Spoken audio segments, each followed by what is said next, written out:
It's a bit different to the simulator, feeling a bit more tricky. Yuki Tsunoda might have just entered full panic mode after dropping these sentences that completely contradict his simulator exit experience.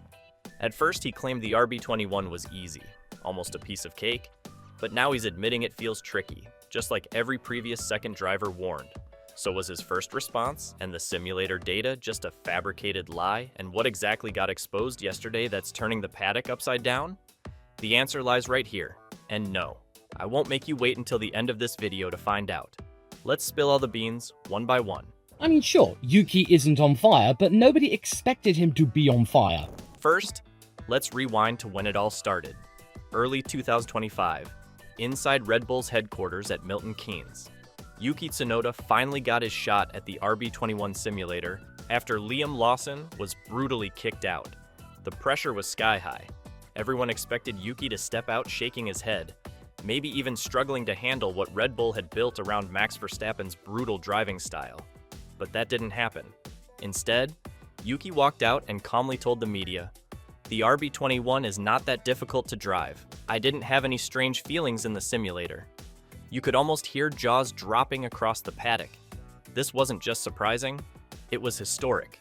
Because in the world of Red Bull racing, the second seat isn't just a challenge, it's a career killer. The P1 was better than expected. And he didn't stop there. Yuki added another line that stunned even the hardcore fans. "The front end feels very responsive, and I think the RB21 is the right fit for me." If you followed Red Bull's history even a little bit, you'll know. Nobody says things like that about the second car. Inside Red Bull's PR offices, this was Christmas morning. At last, they had someone who could maybe break the second seat curse. Whispers started almost immediately. Is the curse finally over? Did Red Bull finally find someone who fits? It was clear they wanted the world to believe Yuki was the missing piece, the calm after years of chaos. But was it real? Or just another desperate attempt to cover the cracks forming behind Red Bull's shiny walls? Will merely be the next sufferer of that curse. Because here's the brutal truth. Red Bull doesn't want to admit. The second seat at Red Bull is cursed. And not just cursed like bad luck. It's cursed because the entire car, every bolt, every line of code, every wind tunnel hour, is built for one man, Max Verstappen. Just look at the list of casualties. Pierre Gasly walked into the second seat in 2019 full of hope. 6 months later, he was gone, demoted back to Toro Rosso after being completely crushed by the car and the pressure. Alex Albon replaced him, and Red Bull made the same promises. "We'll support you, no pressure, just drive." That lasted until the end of 2020, when he too was quietly pushed aside after struggling to match Verstappen's impossible standards. Even Sergio Perez, who actually won races for Red Bull, has been under constant threat. One bad weekend, and the rumors start flying again. Is Checo next? Who's taking his seat? And now, most recently, Liam Lawson. 2 races.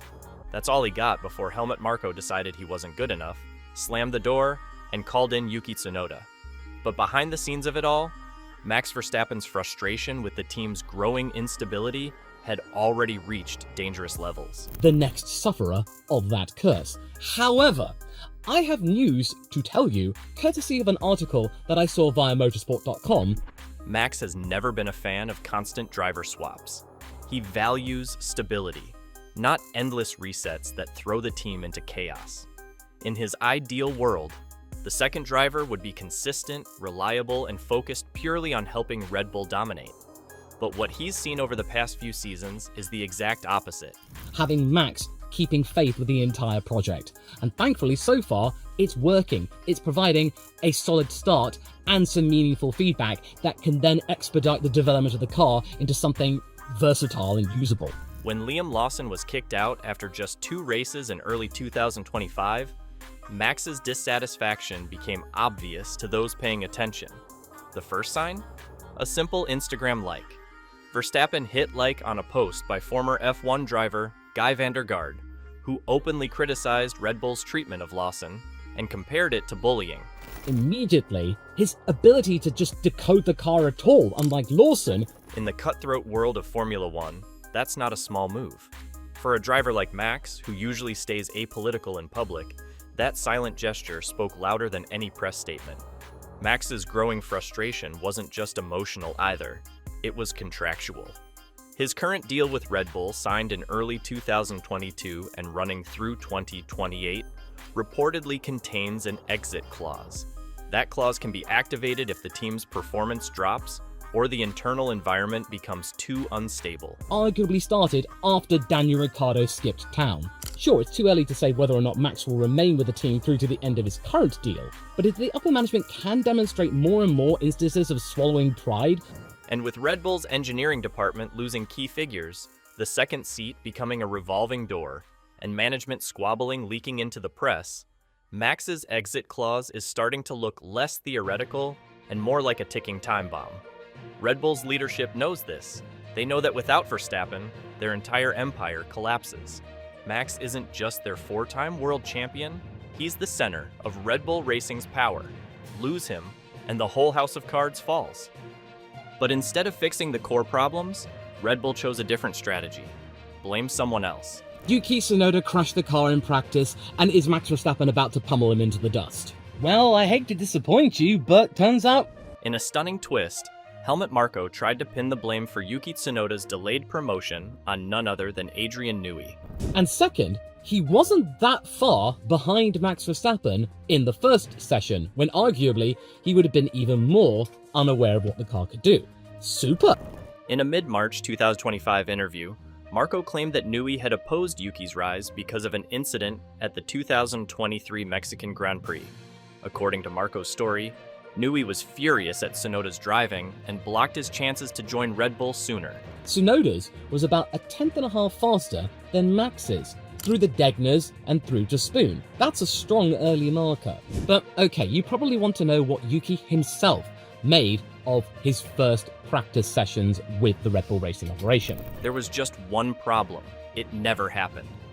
First, Adrian Newey was already on gardening leave by September 6, 2025, a full 6 weeks before the Mexican Grand Prix even took place. He wasn't working actively with Red Bull Racing at the time. His wife, Amanda Newey, publicly stepped in to set the record straight, confirming that Adrian was completely absent from team operations during that period. Maybe a little bit more than I expected in terms of car feeling. I knew anyway that it was going to be a bit different in the real car. It was just a little bit more exaggerated in the rear car, feeling a bit more tricky. Okay, so a bit of a mixed bag then, not completely disastrous. Second, even when Newey was involved day to day, he was never the kind of figure to engage in driver politics. Throughout his career at Williams, McLaren, and Red Bull, Newey built a reputation for focusing purely on designing championship-winning cars, not interfering with driver management. In fact, historical interviews with Newey, especially around the 1992-1993 Williams saga involving Nigel Mansell and Alain Prost, show that Newey hated internal politics and team drama. So why did Marko blame him now? The answer is painfully simple. Red Bull management was under fire after dumping Lawson. Like I said earlier, first impressions are everything.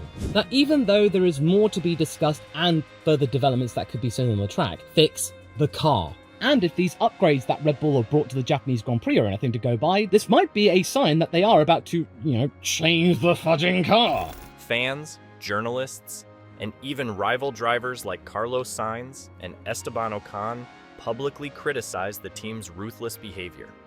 Red Bull needed a scapegoat, and with Newey already gone, signing a future deal with Aston Martin in February 2025, he became the perfect target.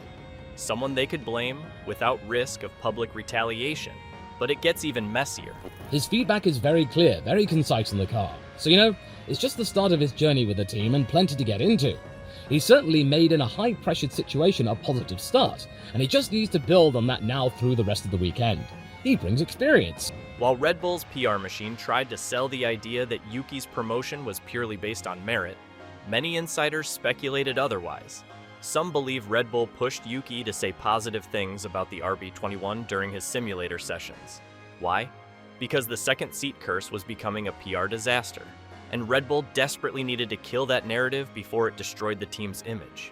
when Yuki said in early 2025 interviews, "The RB21 isn't that difficult to drive," and "the front end feels very responsive," it sounded a little too polished, a little too clean, especially when you consider how every second driver before him, from Gasly to Albon to even Perez, struggled to survive in a car tailored 100% to Verstappen's aggressive style. There were more hints that Red Bull was trying to spin the story. At the Japanese Grand Prix at Suzuka, Red Bull unveiled a special white livery to celebrate their final partnership race with Honda. It was a massive PR moment, full of emotion and nostalgia, and it conveniently took attention away from the fact that Yuki Tsunoda, their shiny new second driver, was still getting used to a car that was anything but easy to handle. I think lots of work to do. Maybe, slightly struggled or, something that... The truth started to crack through when Yuki finally hit the track at Suzuka. After FP1 and FP2, he admitted that the RB21 felt trickier in real life than it had in the simulator. His words? A bit more exaggerated in the real car, that's, feeling a bit more tricky. That doesn't sound like a man who found the car easy. Red Bull's attempt to push a clean story, that the second seat curse was over, that the RB21 was friendly to drive, that Yuki would settle everything, started falling apart fast. It's a bit different to simulator, what I felt, to be honest. Maybe a little bit more than I expected in terms of car feeling. But I knew anyway it's gonna be always a bit different in the real car. And once again, Red Bull's true problem was exposed. They weren't fixing the fundamental issues with their car or their team management. They were just rearranging the deck chairs, hoping nobody would notice the cracks spreading right under their feet. Behind Yuki's struggles was a deeper Red Bull crisis. 2025 marked the collapse of their technical empire. Adrian Newey officially left for Aston Martin, and Rob Marshall joined McLaren. Internal chaos between Christian Horner and Helmut Marko left engineers demoralized. Red Bull's focus shifted from car development to damage control. The RB21's flaws became clear: a sharp, aggressive front end that only Verstappen could manage.